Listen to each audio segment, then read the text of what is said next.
கர்த்தர் உங்களை எல்லாரையும் ஆசீர்வதிப்பாராக. நாம் மீண்டுமாக தேவனுடைய வார்த்தைக்கு நாம் கடந்து போகலாம். நாம் போன வாரத்தில் விட்ட பகுதியில் இருந்து சில காரியத்தை மீண்டுமாக நாம் தொடரவிருக்கிறோம். போன வாரம் விட்ட பகுதியில் 1 கொரிந்தியர் 3ஆம் அதிகாரத்தை நாம் திருப்பிக் கொள்வோம். 1 கொரிந்தியர் 3ஆம் அதிகாரத்தை நாம் எடுத்துக்கொள்வோம்.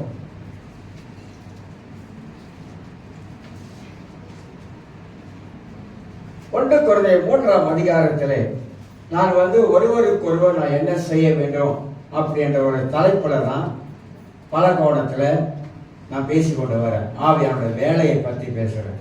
பரிசுத்த ஆவியானோட வேலை என்று சொல்லி அதிலே நாம் எப்படி ஆவிலே அனலாயிருங்கள் அப்படின்னு பேசிக்கிட்டு வரேன். ஆவிலே அனலாயிருப்பது எப்படி என்பதை குறித்து அதிலிருந்து சில காரியங்கள் எடுத்து தான் நான் இந்த 1 கொரிந்தியர் 3ஆம் அதிகாரத்துக்குள்ளாக உங்கள் மத்தியிலே நான் பேசுகிறேன். அதாவது போன வாரத்தில் நான் பேசும் பொழுது பவுல் இந்த கொரிந்து சபையில 18 மாதங்கள் ஊழியம் செய்தார் என்று சொன்னேன்.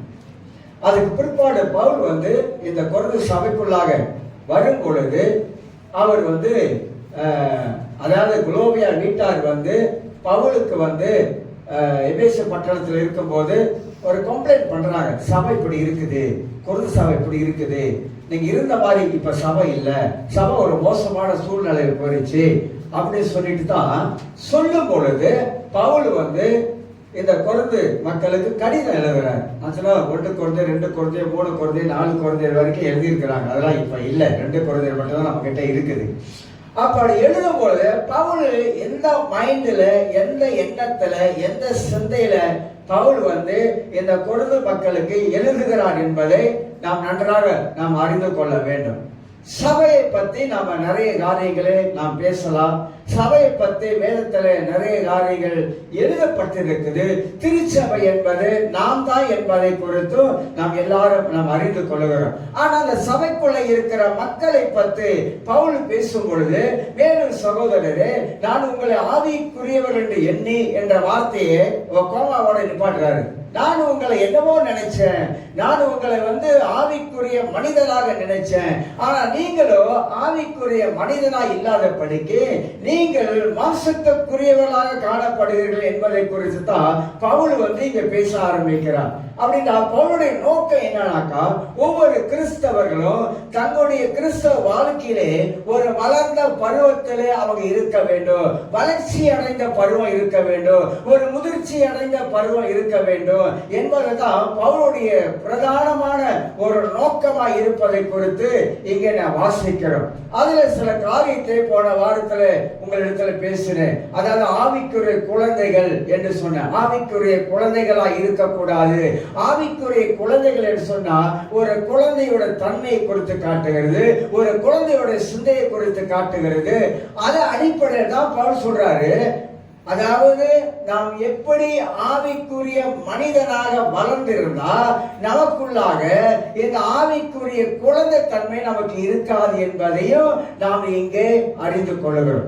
ஆகையினால் தான் நான் உங்களை ஆவிக்குரியவர் என்று எண்ணி உங்களுடன் கூட பேசாமல் மாம்சத்துக்குரியவர்கள் என்றும் கிறிஸ்துவுக்குள்ள குழந்தைகள் என்றும் எண்ணி பேச வேண்டியதாக இருக்குது. 3 கேட்டகரியாக இங்கே பிரிக்கிறார். 1 ஆவிக்குரியவர்கள், 2வது மாம்சத்துக்குரியவர்கள், 3வது குழந்தை பருவம். குழந்தை பருவம் மாம்சத்துக்குரியவர்கள் என்பது வேறொரு காரியத்தை நம்ம வாழ்க்கையில காட்டுகிறது. குழந்தை பருவம் என்பது அதோட மோசமான ஒரு சூழ்நிலையை எடுத்து காட்டுவதை குறித்து நாம் பார்க்கிறோம். இப்ப இந்த மாம்சத்துக்குரியதை பத்தி கொஞ்சம் நாம் சிந்திக்க போகிறோம். மாம்சத்துக்குரிய ஒரு மனிதன் யாரா இருக்கிறான், இந்த மாம்சத்துக்குரிய மனிதனுடைய வாழ்க்கையில என்னென்ன காரியம் நடக்கும், எப்படிப்பட்டவனா காணப்படுவான், இந்த மாம்சத்துக்குரிய எப்படியே வாழக்கூடும் என்றால் அவனுடைய முடிவு என்ன ஆகும் என்பதை குறித்து, சவுலுடைய வாழ்க்கையை குறித்தும் தாவீதோட வாழ்க்கை குறித்தும், இந்த 2 பேர வாழ்க்கை குறித்து உங்க மத்தியிலே இன்னைக்கு எடுத்து பேசலாம் என்று நான் எண்ணுகிறேன். இந்த 1 சாமுவேல் புத்தகத்தை நான் வாசித்து படிக்கும் பொழுது எனக்கு தெரிந்த சில காரியங்களை நான் இதன் மூலமாக நான் படித்து சில குறிப்புகளை நான் எடுத்த 1 சாமுவேல் நீங்க 15ஆம் அதிகாரத்தை நீங்க எடுத்துக்கொள்ளுங்க. 1 சாமுவேல் 15ஆம் அதிகாரத்தில் சில வசனங்கள் மாத்தி மாத்தி நான் உங்களுக்கு வாசித்து காட்டுவேன். நீங்க இதுல புரிந்து கொள்ளலாம்.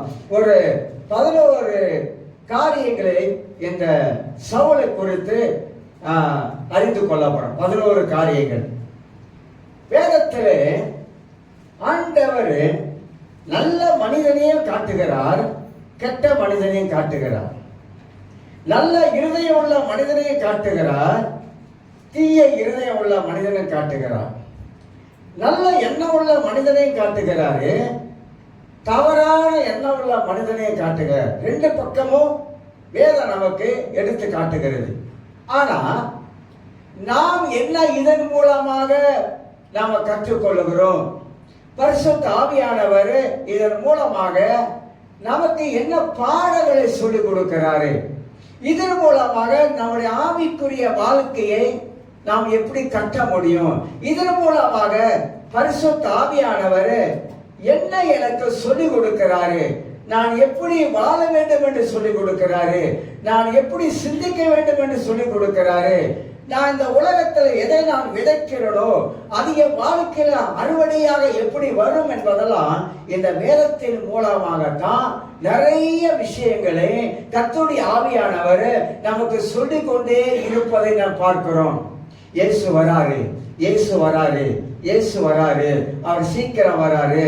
1ஆம் நூற்றாண்டு காலத்திலிருந்து இயேசு வராரு, இயேசு வராரு அப்படின்னு சொல்லி இன்ன வரைக்கும் நம்ம இயேசு வராரு வரான்னு சொல்லிக்கிட்டே இருக்கோம். நம்முடைய மனதுல என்ன வந்துருச்சுன்னா, அந்த காலத்துல இருந்து இயேசு வராரு வரான்னு தான் சொல்லிக்கிட்டு இருந்தாங்க. அவர் இயேசு இன்னும் வந்த பாடு கிடையாது. அவர் எப்ப வருவாரு அப்படி என்பது நமக்கு தெரியாது. அது வரைக்கும் உலகத்துல ஜாலிலோ ஜும்காலா வாழ்ந்துட்டு போலாம். வர்ற நேரம் பார்த்து, அப்ப நமக்கு அறிகுறிலாம் சொல்றாங்கல்ல, அந்த நேரம் பார்த்து நம்முடைய வாழ்க்கையில மனம் திரும்பி வந்துடலாம் அப்படின்னு நிறைய பேர் அப்படி கூட யோசிப்பாங்க. நோவா காலத்துல மழை வரப்போகுது, மழை வரப்போகுது, மழை வரப்போகுது அப்படின்னு நோவா 120 வருஷம் பிரசங்கம் பண்ணிக்கிட்டே இருந்தார். மக்களை பார்த்து சொன்னாரு, மழை வரப்போகுது, உலகம் அழிய போகுது அப்படி 120 வருஷம், 1 வருஷம் 2 வருஷம் இல்ல, 120 வருஷம் மக்களுக்கு ரட்சியத்தை சொல்லி கொண்டே இருந்தாரு. ஆனா யாரும் கேட்ட பாடு இல்ல.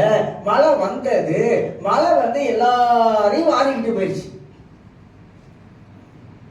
நோவா குடும்பத்தை தவிர எல்லாரையும் அறிக்கை போயிடுச்சு. அதுக்கு முன்பதாக நோவா எச்சரிப்பு கொடுத்தாரா? கொடுத்தாரு. 1 நாளா 2 நாளா 120 வருஷமாக எச்சரிப்பு கொடுத்து கொண்டே இருந்தாரு. ஆனா மக்கள் அதை கேட்கவே இல்லை. அந்த காலத்துல தான் இப்ப நம்ம வாழறோம். மக்கள் கடவுளுடைய வார்த்தையை கேட்காததனாலே என் ஜனங்களோ அறிவில்லாமல் சங்காரமாகிறார்கள். ஓசியா 4:6 வாசிக்கிறோம். என் ஜனங்களோ வேதத்தை குறித்து சரியான அறிவில்லாததனாலே, என் ஜனங்களோ வேதத்தை எடுத்து படிக்காததனாலே, என் ஜனங்களோ வேதத்தில் இருக்கிற மகத்துவங்களை அறியாததனாலே, என் ஜனங்களோ வேதத்தில் எழுதப்பட்ட சத்தியத்தை கையில கொடுத்ததை அவரை பார்க்காமல் இருக்கிறதுனால மக்கள் சங்காரமாகிறாங்க. மக்கள் நன்மையை பெறதில்லை, ஆசீர்வாதங்களை பெறது கிடையாது என்பதெல்லாம் வேதத்தின் பல காரியத்துல நாம் இங்க பார்க்கிறோம். இந்த 1 சாமுவேல் 15ஆம் அதிகாரத்துல 22ஆம் வசனத்தை நான் வாசிக்கிறேன் பாருங்க. ஏன்னா மக்கள் கேட்காமல் போனதனாலே 22 வாசிக்கிறேன். அதற்கு சாமுவேல் கர்த்தருடைய சத்தத்துக்கு கீழ்ப்படிவதை பார்க்கிலும், முதல் வார்த்தை. ஏன் சவுல் இடத்துல இப்படி சொல்றாருனாக்கா, நீங்க 15ஆம் அதிகாரத்துல ஃபுல்லா வாசித்து பார்த்தீங்கன்னா, சவுல் தேவனுடைய வார்த்தைக்கு கீழ்ப்படியாதவனா, அதாவது கர்த்தர் சொல்லியும் அவன் கேட்காதவனாய் போனான் என்று வாசிக்கிறோம். கர்த்தர் சொல்லியும் இந்த 1 சாமுவேல் 15ஆம் அதிகாரத்தை ஃபுல்லா படிச்சுட்டு கொஞ்சம் ஆராய்ச்சி பண்ணி பாருங்க. சவுல் எங்கெல்லாம் தப்பு பண்ணியிருக்கிறான், சவுல் எங்கெல்லாம் தேவனுடைய வார்த்தை மீறி இருக்கிறான் என்பதை அதில் கண்டுபிடிக்கலாம். அதனால்தான் சாமுவேல் சொல்றாரு, என்ன சொல்றாருனாக்கா, கர்த்தருடைய சத்தத்துக்கு கீழ்ப்படிவதை பார்க்கிறோம். ஏன்னா சவுல் பல தடவைகளில இந்த தேவனுடைய வார்த்தைக்கு எதிராக செயல்பட்ட காரியத்தை தான் சாமுவேலுக்கு எடுத்து காட்டுகிறார். முதலாவது நம்ம என்ன அறிய வேண்டும் என்றால், வேதத்தில் எழுதப்பட்டிருக்கிற இந்த தேவ சத்தியத்துக்கு முதலாவது நாம் கீழ்ப்படுகிறோமா இல்லையா என்பது நம்மளை நாமளே பரிசோதித்துக் கொள்ளணும். பழைய ஏற்பாடும் சரி, புதிய ஏற்பாடும் சரி, நிறைய காரியங்களை கர்த்தர் எழுதி வைத்திருக்கிறார். ஏன் சவுல் கடவுளுடைய வார்த்தையை அவன் கேட்காதனாலே, கர்த்தர் சொல்லியும் அந்த காரியத்துக்கு மீறி செய்ததனாலே, கர்த்தர் சொல்லியும் அதற்கு கீழ்ப்படியாமல் போனதனாலே அவன் வாழ்க்கையில வந்த விளைவுகள், அவன் வாழ்க்கையில வந்த பிரச்சனைகள், அவன் வாழ்க்கையில அந்த ராசியமாக அவனை விட்டு போன காரியம் என்னவென்று நீங்க நல்லா கவனித்து பார்த்தீங்கன்னா, தேவன் சொன்னதை அவன் செய்யல. நம்முடைய வாழ்க்கையில் அதே மாதிரிதான். கடவுள் சொல்வதை நாம் செய்யாமல் போகும் பொழுதுதான் நம்ம வாழ்க்கையில பிரச்சனையே ஆரம்பிக்குது. ஏன் பிரச்சனை ஆரம்பிக்குது?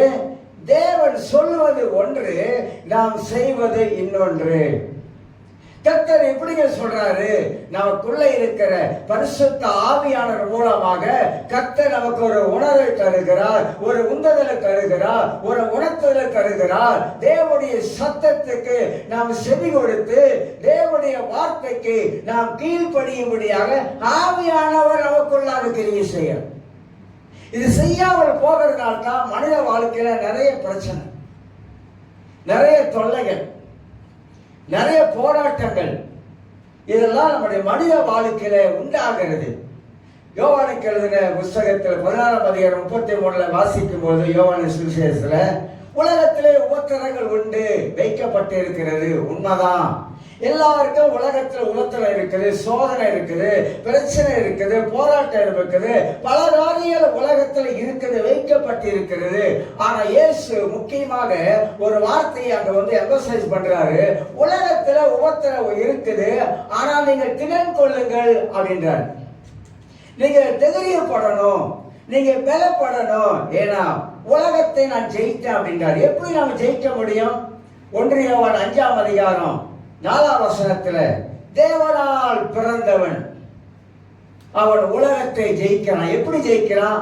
அவனுக்குள்ள இருக்கிற விசுவாசமே இந்த உலகத்தை ஜெயிக்கிற ஜெயமாயிருக்கிறது என்பதை வேதம் தெளிவா சொல்லுகிறது. அப்ப தேவனால் பிறந்திருக்கிற நமக்கு இந்த உலகத்துல எந்த போராட்டம் வந்தாலும், சோதனை வந்தாலும், பிரச்சனை வந்தாலும், பலவிதமான கஷ்டங்கள் வந்தாலும், நமக்குள்ள இருக்கிற விசுவாசம் அது பலமாக இருக்கக்கூடும் என்றால், நாம் அந்த பிரச்சனையிலிருந்து நம்மளை வெளியே வருவதற்கு தேவன் நமக்கு வழிகளெல்லாம் காட்டுவார். இந்த பைபிளை படிச்சுட்டு ரொம்ப சிந்தித்தா ரொம்ப நல்லது. பழைய ஏற்பாட்டிலும் புதிய ஏற்பாட்டிலும் சொல்றாங்க நமக்கு பிரச்சனையே வராதுங்க. சிலர் சொல்லுவாங்க யோபுக்கு வந்த பிரச்சனை மாதிரி வந்தாலும் கூட நான் கடவுளெல்லாம் விட்டு போக மாட்டேன்னு சொல்லுவாங்க. யோபுக்கு வந்த பிரச்சனையா 10 பிள்ளை செத்து போச்சு, பெரிய பணக்காரன், எல்லாம் போயிடுச்சு, எல்லாருமே தெரியும். நம்ம படிக்கிறோம், ஆனா ரியலா பார்க்கும்போது அவன் எப்படி கடந்து போயிருப்பான், எப்படி சோதிக்கப்பட்டிருப்பான். கடவுள் சோதிக்கல, பிசா சோதிக்கிறான் அனுமதி பெற்று. ஆனா அவனுக்கு தெரியாது என்ன நடக்குது, அவனுக்கு தெரியாது. ஆனா அவன் பெரிய பணக்காரன், பெரிய கோடீஸ்வரன், எல்லாமே இழந்தாலும் பிரச்சனை இல்லைங்க. ஆனா சரீர சுகமா இருக்கணும்ல, சரீரத்துல அந்த சரீர சுகமா அவனுக்கு பாதிக்கப்பட்டுருச்சு. யோபுடைய பின்னணியெல்லாம் படிச்சு பார்த்தீங்கன்னா, அவனோட முச்சந்தில உட்கார்ந்து ஒரு கொட்டாங்கச்சி எடுத்துக்கிட்டு அப்படியே சொறிவான். வாழ்ந்தவன், வாழ்ந்திருந்தவன், 4 பேருக்கு மதிப்பாய் இருந்தவன், கடவுளை தன்னை தெய்வமாக நம்பி வாழ்ந்தவன், உத்தமன், சன்மார்க்கன், தேவனுக்கு பயந்தவன். ஆனா அவனுக்கு ஒரு சோதனை காலம் வரும் பொழுது ஆண்டவர் அதை அனுமதிக்கிறாரு. அந்த அனுமதிக்கப்பட்ட சோதனையிலே இந்த யோபு தேவனுக்குள்ளாக எவ்வளவு உறுதியா இருக்கிறான் என்பதை படிக்கிற பாடம். நமக்கு சோதனை வரும் பொழுது நாம் எவ்வளவுக்கு எவ்வளவு தேவனுக்குள்ளாக உறுதியா நிற்கிறோம், நமக்கு சோதனை வரும் பொழுது எவ்வளவுக்கு எவ்வளவு தேவன் மேல நம்பிக்கை வைக்கிறோம், நமக்கு சோதனை வரும் பொழுது எப்படி அதையெல்லாம் ஜெயித்து மேல வர்றதுக்கு எவ்வளவு நேரம் தேவ சமூகத்துல முழங்கால் படியிட்டு ஆண்டவரிடத்துல ஜெபிக்கிறோம். இதெல்லாம் செய்யாம வாழ்க்கையில வெற்றி வராது, ஜெயம் வராது. ஜெபிக்காதவன் வாழ்க்கையில ஒரு வெற்றியும் பார்க்க முடியாது. ஜெபிக்காதவன வாழ்க்கையில ஒரு ஜெயத்தையும் பார்க்க முடியாது. ஜெபிக்காதவன வாழ்க்கையில முன்னேறி போக முடியாது. ஜெபிக்காதவன வாழ்க்கையில தடைகளை உடைக்க முடியாது. ஜெபிக்காதவன வாழ்க்கையில சாத்தானை தோற்கடிக்க முடியாது. எந்த ஒரு மனித வாழ்க்கையில ஜெப ஆவி இல்லையோ, ஏதோ ஒரு நேரத்துக்கு ஆண்டவரை சோத்திரம் சோத்திரம் ஆத்திரம் ஆத்திரம் ஆத்திரம் போத்திரம் போத்திரம் போத்திரமா இருந்தமாக்கா வாழ்க்கையில முன்னேற முடியாது, வாழ்க்கையில ஜெயமாக இருக்க முடியாது, பிசாசை மேற்கொள்ள முடியாது, சோதனைகளை மேற்கொள்ள முடியாது. கிறிஸ்தவ வாழ்க்கை சாதாரணமான ஒரு வாழ்க்கை இல்லை. கடினமான பாதையில போகிற நேரம் வரும் பொழுது அப்பதான் நம்முடைய கிறிஸ்தவ வாழ்க்கை எப்படி இருக்குது என்பதை நாம் அறிந்து கொள்ள முடியும்.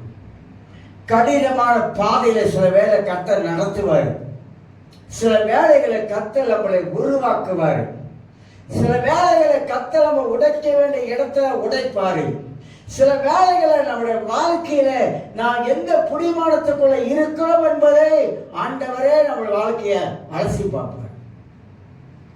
எல்லா ரீதியிலும் தேவன் நம்மளை இந்த உலகத்துல வாழ்றதுனால பிசாசு ஒரு பக்கம் அடிச்சா, மனிதர்கள் ஒரு பக்கம் தாக்கலாம், உலகத்தில் இருக்கிற சூழ்நிலைகள் பல விதமாக நம்மளை தாக்கினாலும், ஆனா ஒரு கர்த்தருடைய பிள்ளைகள் அவங்க தேவ சமூகத்துல அவங்க போராடி ஜெபிக்கும் பொழுது யாக்கோப்பு போராடி ஜெயித்து மேற்கொண்டான். தானியேல் வாழ்க்கையில பாருங்க, தானியேல் ஒரு ஜெபிக்கிற மனிதன். எல்லாருக்கும் எருசலேமை பார்த்து ஜன்னல்கள் திறந்து விட்டு கைகளை உயர்த்தி அவன் ஜெபிக்கிற ஒரு மனிதனாக இருந்தான். தானியேலோட நண்பர்கள் சாத்ராக், மேசா, மீனாக்கா என்பவர்கள் ஜெபிக்கிற மனிதர்களாக காணப்பட்டார்கள். வேதத்தை நாம் எடுத்து வாசிக்கும் போது ஜெபிக்கிறவர்கள் தோத்து போனது கிடையாது, ஜெபிக்கிறவர்கள் ஜெயம் கொண்டவராக காணப்பட்டாங்க. ஜெபிக்கிற வாழ்க்கையில கர்த்தர் பலத்த கிரியைகளை செய்கிறவராக இருந்தார். அதனால்தான் கிறிஸ்தவ வாழ்க்கையில என்ன பிரச்சனை வந்தாலும் என்ன போராட்டங்கள் வந்தாலும் ஜெபத்தை மட்டும் வாழ்க்கையில விட்டுறவே கூடாதுங்க. ஜெபத்தை நம்மளை இப்பாட்டும்படி பிசாசு பல விதமான காரியம் செய்வான். ஜெபிக்காத வாழ்க்கையில என்ன நடக்குது, ஒண்ணுமே நடக்கல, நீ அப்படிதான் இருக்கிற, நீ இப்படிதான் இருப்ப, நீ ஜெபித்து என்ன பிரயோஜனம் இருக்கு, இப்படி எல்லாம் நம்ம காதுல சங்கு ஊதுவான் பேய். ஆனா ஆண்டு சமூகத்தில் கண்ணீரோடு விதைக்கிறவர்கள் கம்பீரத்தோடு அழைப்பார்கள். அது ஏன் அந்த வார்த்தை சொல்ல தெரியுங்களா?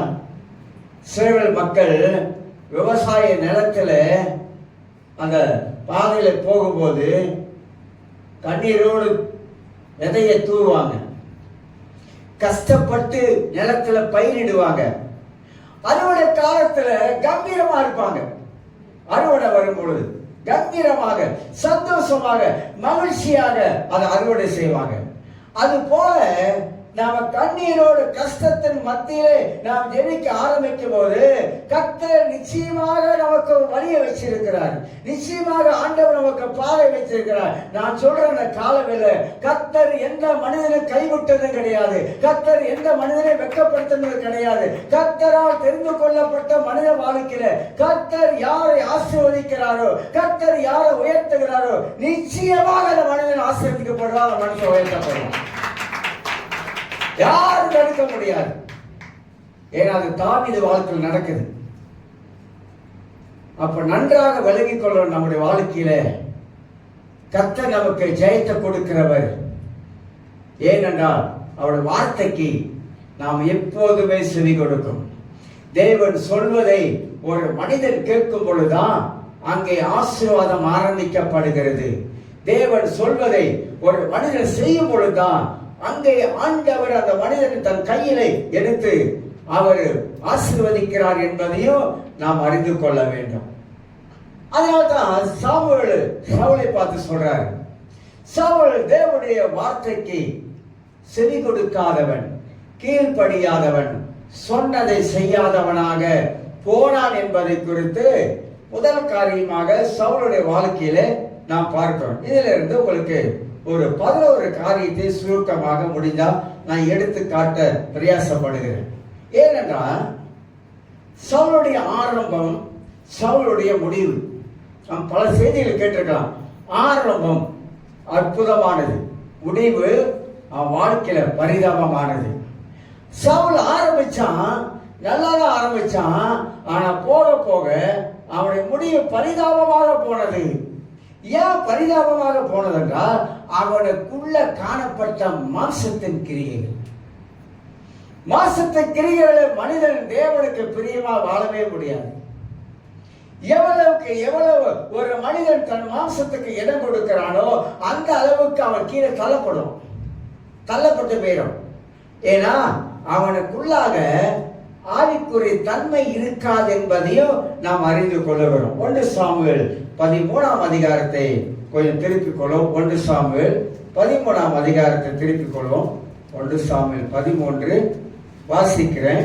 9ஆம் வசனத்தை வாசிக்கிறேன். 1 சாமுவேல் 13:9. அப்பொழுது சவுல் சர்வாக தகன பலியும் சமாதான பலிகளையும் என்னிடத்தில் கொண்டு வாருங்கள் என்று சொல்லி சர்வாக தகன பலியை செலுத்தினான் என்று வாசிக்கிறோம்.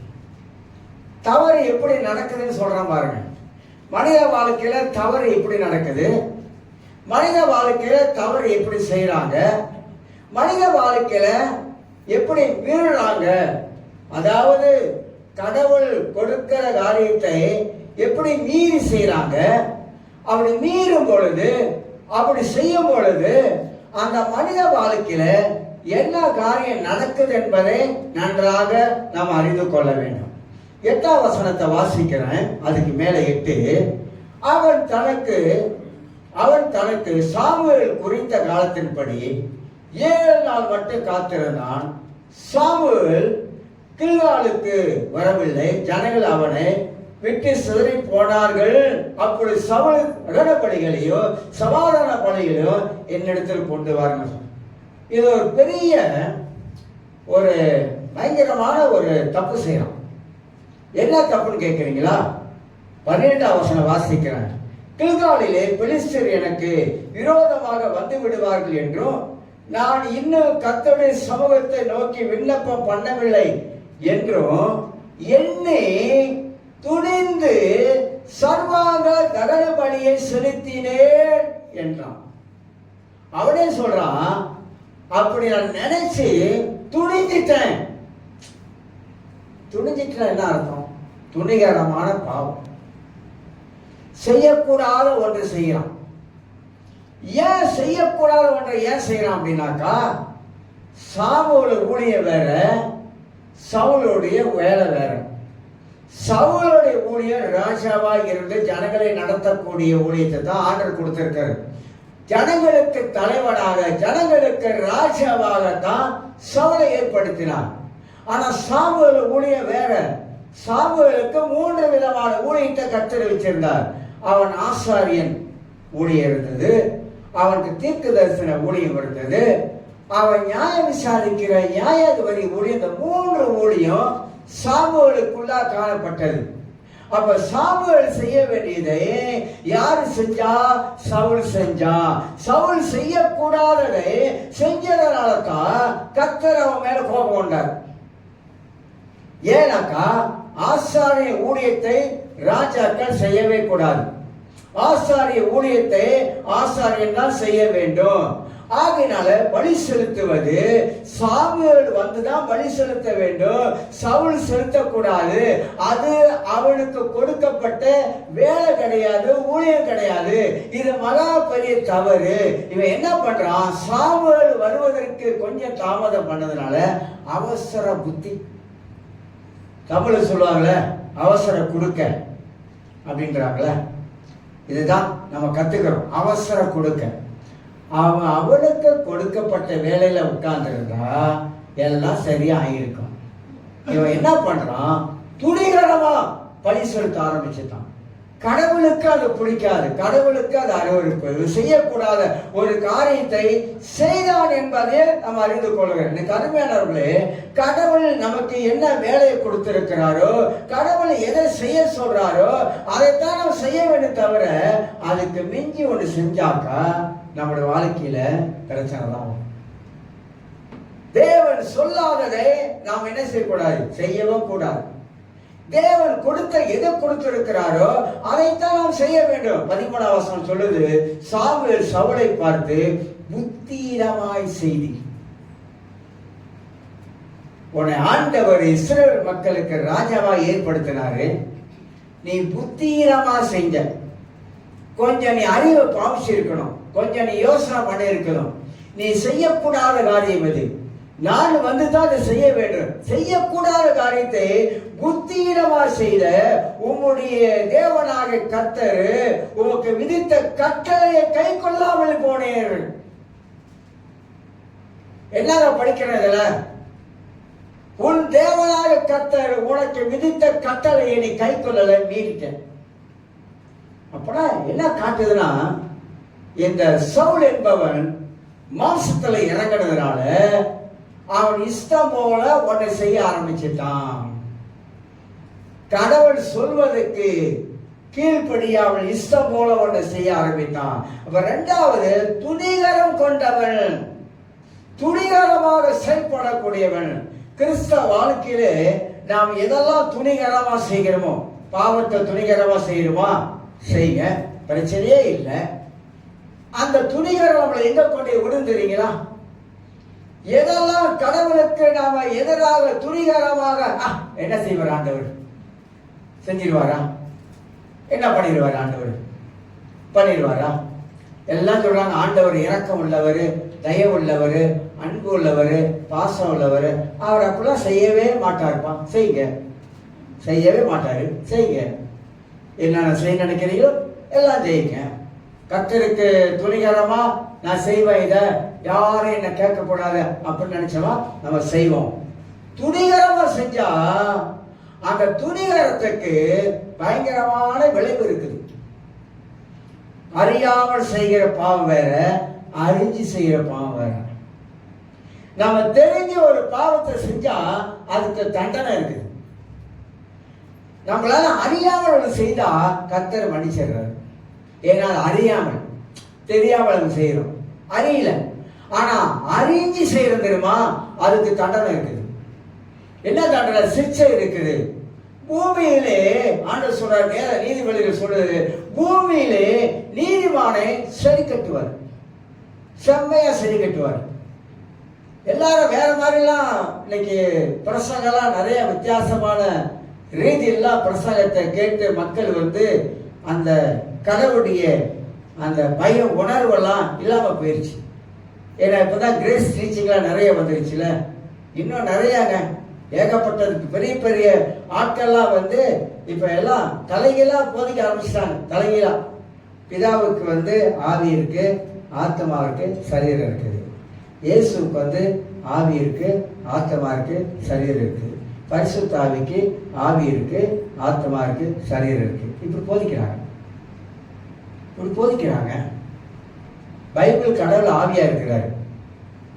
மாம்சத்துல இயேசு கிறிஸ்து உலகத்துல தேவனை காட்டுவதற்காக இந்த உலகத்துல அவரே மாம்சத்துல நான் தான் தேவன் என்பதை எல்லா ரீதியிலும் காட்டிட்டு போனாரு. இப்ப போதனைகள் எல்லாம் மாறுபட்ட போதனையாய் போயிடுச்சு. இந்த நிருபங்களை வாசிப்ப பவுல் சொல்றாரு, அதாவது அவங்க ஒரு இஷ்டத்துக்கு ஒரு போதனையை உருவாக்கி, நான் ஏற்கனவே சொல்வேன், ஜான் கல்வின் என்ற ஒரு மனிதர் இருந்தார். John Kelvin. ஜான் கல்வின் வந்து நல்லா படித்த மனுஷன். ஆனால் அவர் என்ன பண்ணுவார்னாக்கா, கல்வின் என்றால் கல்வினிசம். கல்வினிசம்னா கொள்கைவாதிங்க. இந்த கல்வினிசம் வந்து ரொம்ப டேஞ்சரஸ், ரொம்ப ஆபத்தானது. இப்போ அவர் என்ன பண்ணுவார்னா, ஒரு வசனத்தை எடுத்து அதை வச்சு ஒரு உபதேசம் ஆக்கிடுவார். பைபிள் அப்படி நிறைய வசனங்களை அவர் எடுத்து பயன்படுத்தி இருக்கிறார். எபிரேயர் 12:1 மேகம் போன்ற இத்தனை திரளான சாட்சிகள் ஒரு சூழ்ந்து இருக்க, பாவமா நெருக்கிற பாவத்தை தள்ளிவிட்டு விசுவாசத்தை துவக்கினவரும் முடிக்கிறவரும் ஆகியிருக்கிற இயேசுவை நோக்கி ஓடுகள் போட்டிருக்கல. அவர் என்ன செய்வார்னா, எப்படி உபதேசத்தை கொண்டு வருவார்னா, விசுவாசத்தை துவக்கிறவரும் அதே விசுவாசத்தை துவக்கி முடிக்கிறவரும் இயேசு தான். அதனால once you save, you save. ஒரு முறை நீங்க ரட்சிக்கப்பட்டா நீங்க ரட்சிக்கப்பட்டுட்டீங்க. அதனால நீங்க வந்து பின்மாறியே போக மாட்டீங்க. கர்த்தர் உங்களை கைவிட மாட்டாரு. கேட்க நல்லா இருக்குல்ல? ஒரு முறை ரட்சிக்கப்பட்டுட்டீங்க. ரட்சிக்கப்பட்டா நீங்க ரட்சிக்கப்பட்டது. ஏன்னா அவர் தான் விசுவாசத்தை துவக்கினாரு, அவர் தான் விசுவாசத்தை முடிக்கிறவரு. அதனால நீங்க ரட்சிப்பை இழக்கவே முடியாது என்ற போதனை இருக்குது. இன்னைக்கு பயங்கரமான கள்ள போதனைகள் சபைக்குள்ளாக நுழைஞ்சு கொண்டிருக்குது. இதெல்லாம் கேட்கும்போது எப்படி ஆகுது இல்லைங்களா? எப்படி நினைக்கிறாங்க மக்கள்னா, அப்ப ஒரு முறை ரட்சிக்கப்பட்டா நம்ம ரட்சிக்கப்பட்டதுதான் ஆகினாலும் அவங்க என்னவெல்லாம் செய்யலாம், பிரச்சனையே இல்லை. சபை இன்னைக்கு அப்படி போயிட்டு இருக்குங்க. வெளிச்சமா இருக்கிற சபைலாம் இருட்டா போயிட்டு இருக்கு. எல்லாம் நைட் கிளப் மாதிரி சபை மாறிக்கிட்டு போகுது. இப்ப உண்மையா சொல்றேன், எல்லாம் நைட் கிளப் மாதிரி ஆகிட்டு இருக்குது. சபையா இல்லை. இப்ப வந்து ஆளுக்கு தகுந்த உபதேசம், ஆளுக்கு தகுந்த வித்தியாசமான போதனைகள் சபைக்குள்ள நுழைஞ்சிருச்சு. ஏன்னா பைபிளை முறையாக சரியாக அறியாததுனால வசனங்களை தப்பா எடுத்து தப்பா வியாக்கியானம் பண்ணி தவறா போதிக்கிறதுனால தான் சபை வந்து இன்னைக்கு சபைக்குள்ளாக பலவிதமான காரியங்களுக்கு நுழைஞ்சுக்கிட்டே இருக்குது. பயங்கரமா நுழையுது. ரொம்ப கவனமா இருங்க. கள்ள போதகர்கள் பரலோகத்துக்கு வர முடியாது. கள்ள தீர்க்கதரிசிகள் பரலோகத்துக்கு வர முடியாது. நிறைய ரீல் விடுற வந்துட்டாங்க. நிறைய ரீல் விடுறாங்க. இன்னைக்கு ஏகப்பட்ட ரீல் விடுறாங்க. ரொம்ப கேர்ஃபுல்லா இருங்க, ரொம்ப கவனமா இருங்க.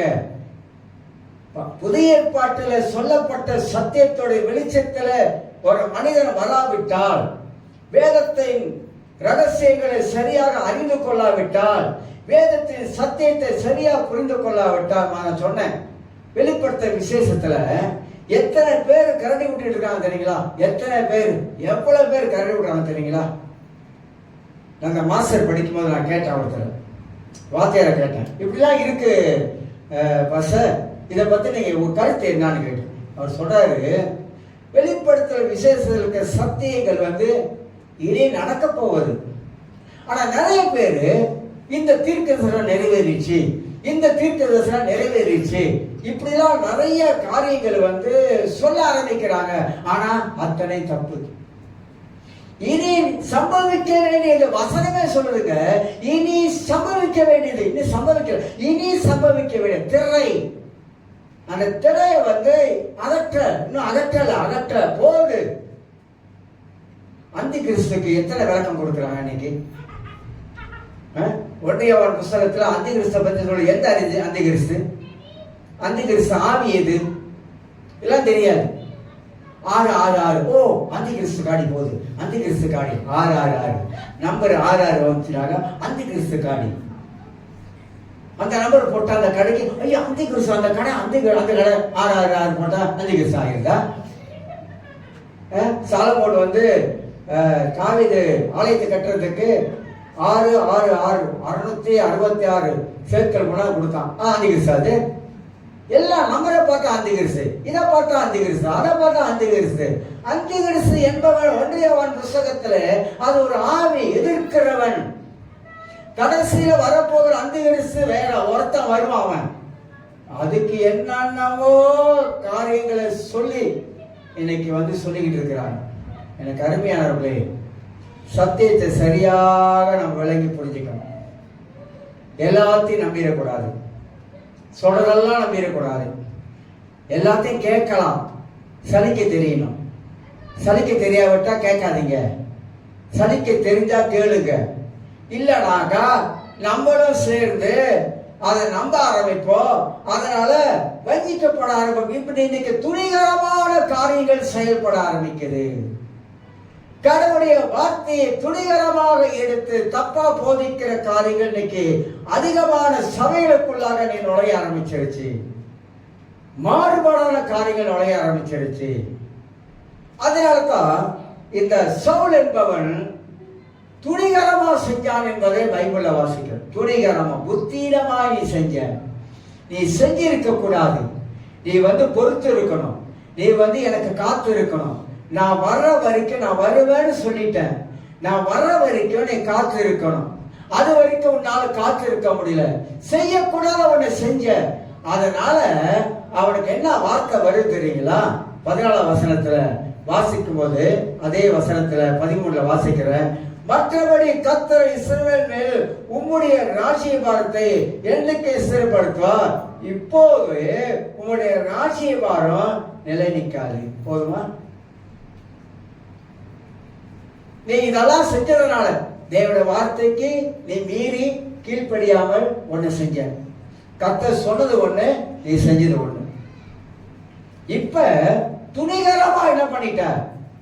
பலி செலுத்திட்ட. செய்யக்கூடாத ஒண்ணு நீ செஞ்சிட்ட. அது ஆசாரியன் செய்ய வேண்டிய வேலை. ஆனா நீ செஞ்சிட்ட. நீ செஞ்சதுனால இப்ப உனக்கு என்ன தண்டனை வருதுன்னு கேட்டா, உன்னுடைய ராஜ்ய விவகாரம் நிலை நிற்காது. எனக்கு அருமையானவர்களே, இந்த காலங்களில் நன்றாக அறிந்து கொள்ள வேண்டும். வேதத்தில் இருந்து தான் பைபிளை படிச்சு அதில் இருக்க தவறுகளை நாம் எடுக்கிறோம். சவுல் என்னென்ன தவறு செய்யறான், கர்த்தர் என்ன சொல்றாரு, இவன் என்ன செய்யறான், வேதம் இவனை பத்தி என்ன சொல்லுகிறது, சாமுவேல் என்ன சொல்றாரு, சாமுவேலுக்கு தேவன் என்ன பேசுறாரு, இதெல்லாம் பைபிள்ல இருந்து படிச்சு நம்ம சிந்திக்கிறோம், நம்ம யோசிக்கிறோம். அப்ப சவுல் செய்த தவறை நாம் செய்யக்கூடாது என்பதை ஆவியானவர் நமக்கு உணர்த்துறார். அதுக்குதான் எழுதி வச்சிருக்கிறார். அதுக்குதான் எழுதி வச்சிருக்கார். வேலையை சொல்லுங்க பார்க்கலாம். முறைச்சு பாக்குறீங்க, தான் பாக்குறேன். அதே 1 சாமுவேல் 15ஆம் அதிகாரத்தை கொஞ்சம் திருப்போம். 3வது காரியம் சொல்லுகிறேன். 1 சாமுவேல் 15ஆம் அதிகாரத்துல இன்னொரு வார்த்தையை உங்களுக்கு நான் எடுத்து காட்டுகிறேன். 1 சாமுவேல் 15ஆம் அதிகாரத்துல 13ஆம் வசனத்தை உங்களுக்கு வாசித்து காட்டுகிறேன். சாமுவேல் சவுலிடத்தில் போனான். சவுல் அவனை நோக்கி, நீர் கர்த்தரால் ஆசீர்வதிக்கப்பட்டவர், கர்த்தருடைய வார்த்தையை நிறைவேற்றினேன் என்றான். இந்த சாமுவேல் போல ஒரு நடிகை எவனும் கிடையாது. உண்மையே சொன்னா இந்த சவுல் போல ஒரு நடிகை யாரும் இல்லை. பயங்கர நடிகை. சிவாஜி கணேசன் கூட நினைக்க, அந்த காலத்துல இருந்த சிவாஜி கணேசன் கூட இவங்கிட்ட நிக்க முடியாது போல இருக்கு. அந்த மாதிரி நடிக்கிறான் பாருங்க. என்ன நடிக்கிறான்? கர்த்தருடைய வார்த்தையை நிறைவேற்றினானா? கர்த்தருடைய வார்த்தை நிறைவேற்றல. கர்த்தருடைய வார்த்தை நிறைவேற்றின யாருக்கு சொல்றான்? சாமுவேலுக்கு சொல்கிறான். 14 வாசிக்கிறேன். அதற்கு சாமுவேல், அப்படியானால் என் காதுகளில் விழுகிற ஆடுகளின் சத்தமும் எனக்கு கேட்கிற மாடுகளின் சத்தமும் என்ன என்று கேட்கிறான். தீர்க்கதரிசி கிட்ட போயிட்டு சவுல் ராஜா போய் பேசலாமா? அவன் ஒரு தீர்க்கதரிசி, சாதாரண தீர்க்கதரிசி இல்லை. அந்த தீர்க்கதரிசிகிட்ட கர்த்தர் பேசுறாரு. கர்த்தர் தான் பேசி நடத்திக்கிட்டு வராரு. ஆனா இவன் தீர்க்கதரிசி கிட்டே போயிட்டு கர்த்தருடைய வார்த்தை நிறைவேற்றினேன். அப்படியா? ரொம்ப நல்லதுப்பா. யாருக்கிட்ட குட்மார்க்கு உள்ள மாதிரி கேட் மாதிரி தனத்தெல்லாம் யாருக்கிட்ட வேற எங்கேயா சொல்லியிருந்தா பரவாயில்ல. ஆனா என்கிட்டே சொல்றீங்க, கர்த்தர் என்கிட்ட அப்பவே சொல்லிட்டாருப்பா, நீ என்ன பண்ணிக்கிட்டு இருக்கிற என்பதை கர்த்தர் எனக்கு தெளிவா பேசிட்டாரு. அப்படின்னா இந்த ஆடுகள் சத்தம் கேட்குது, இந்த மாடுகள் சத்தம் கேட்குது, இதெல்லாம் என்னது? அப்படின்னு கேட்கிறாரு, சாமுவேல் கேட்கிறாரு. அதுக்கு அவன் என்ன சொல்றான் பாருங்க. அதற்கு சவுல், அமலேக்கியரிடத்திலிருந்து அவைகளை கொண்டு வந்தார்கள். ஜனங்கள் ஆடு மாடுகளில் நலமானவைகளை உம்முடைய தேவனாக கர்த்தருக்கு பலியிடும்படிக்கு தப்ப வைத்தார்கள், மற்றவர்களை முற்றிலும் அழித்து போட்டோம் என்றான். என்ன மாதிரியான? மூன்றாவது, அவன் தேவனுடைய வார்த்தைக்கு முதலாவது கீழ்ப்படியாமல் போனவனாக இருந்தான், செவி கொடுக்கல. இரண்டாவதாக துணிகரமான காரியம் செய்தான். மூணாவது, பொய் சொல்றான், பச்சையா பொய் சொல்றான். ஏன் பொய் சொல்றானாக்கா, நீங்க 15ஆம் அதிகாரத்தை நல்லா படிச்சு பார்த்தீங்கன்னாக்கா 9ஆம் வசனத்துல சவுலும் ஜனங்களும் 6000 ஆடு மாடுகளில் முதல் தரமானவைகளையும் 2ஆம் தரமானவைகளும் ஆட்டுக்குட்டிகளையும் நலமான எல்லாவற்றையும் அழித்து போட மனதில்லாமல் இவனதான் அங்க இருக்கிறான், சவுலும் ஜனங்களும். ஆனா என்ன சொல்றான், ஜனங்கள் மேல ஒரு பலியை போடுறான். தமிழ்ல சொல்லுவாங்க, பா ஒரு பக்கம் பலி ஒரு பக்கம் அப்படின்னுவாங்க. அது இவன் வாழ்க்கையில கரெக்டா இருக்குது. பொய் பேசினதும் இல்லாமல், பொய் சொன்னதும் இல்லாமல் அப்படியே சுத்தி வளைச்சு ஜனங்கள் மேல அப்படியே தூக்கி பழிய போடுகிறான். எனக்கு அருமையானவர்களே, மூன்றாவது, அவன் பொய் சொல்லக்கூடியவன், அவன் பழி சுமத்தக்கூடியவன். இதெல்லாம் மாசத்துக்குரிய ஒரு மனிதன் அவன் செய்யக்கூடும் என்றால் அவனுடைய வாழ்க்கையில பிசாசின் கிரியை தான் அதிகமாக. பொய்யும் சொல்லக்கூடாது, பழியும் போடக்கூடாது. பழி போடுறது இன்னும் அதை விட பெரிய பாவம். மற்றவங்க மேல நம்ம பழி சுமத்துறது தெரியுங்களா, பழியை போடுறது தெரியுங்களா, அது பெரிய பாவங்க, பெரிய பெரிய பாவம் அது. இதெல்லாம் ரட்சிக்கப்பட்ட கடவுளுடைய பிள்ளைகள், சத்தியத்தை இப்படி கவனமா வாசிக்கிறவங்க, ஒவ்வொரு வசனமாக படிக்கிறவங்க, சவுல் செய்த தப்புதைகளை அறியக்கூடியவங்க, ஒரு நாள் அவங்களுக்கு இந்த மாம்சத்தில் இருக்கிற இந்த மனிதனுடைய காரியங்கள் இப்படி வெளிப்படாது.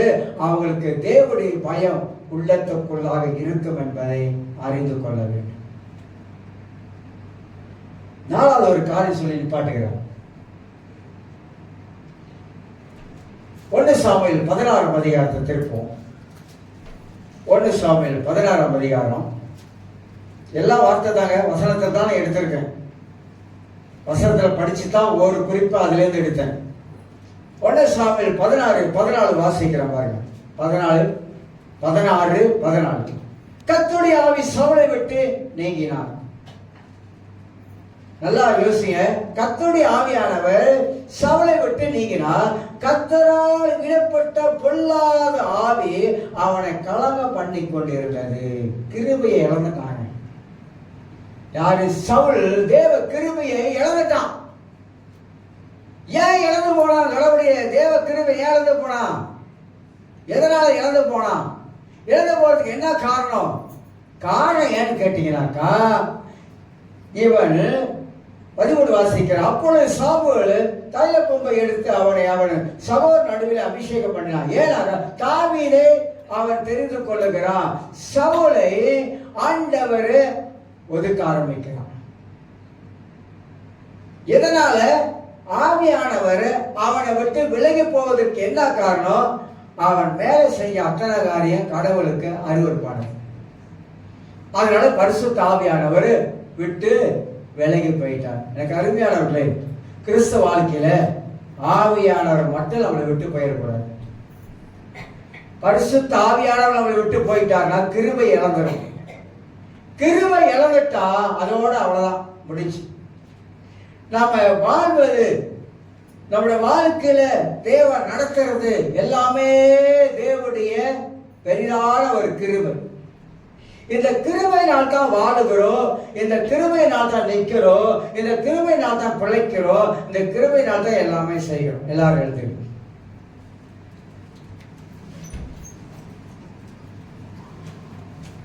ஸ்தோத்திரம் ஆண்டவரே.